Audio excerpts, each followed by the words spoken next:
Mesdames et messieurs, chers followers de l'Espoir Média, bonjour, bonsoir. Voici le flash de la semaine. Le CNT abroge la charte des partis politiques et le statut de l'opposition.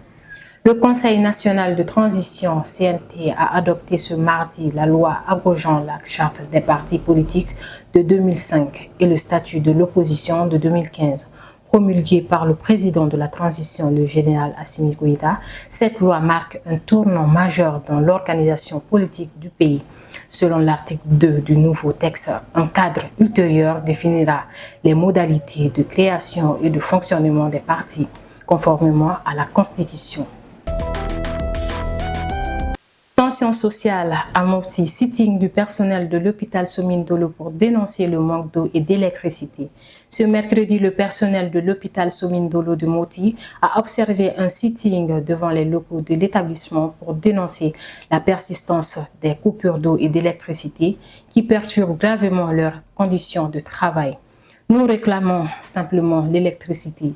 Si rien n'évolue, nous passerons à la grève, a prévenu l'un des manifestants. Par cette occasion, les agents de santé attendent alerter les autorités sur les conditions précaires dans lesquelles ils exercent au détriment de la qualité des soins apportés aux patients.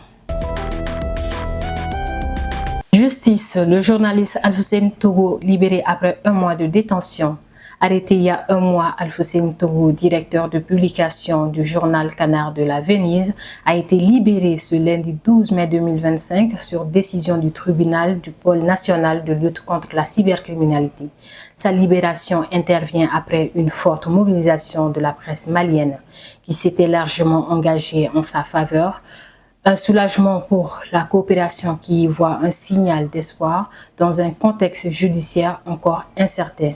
Le journaliste a pu regagner sa famille après avoir accompli les dernières formalités.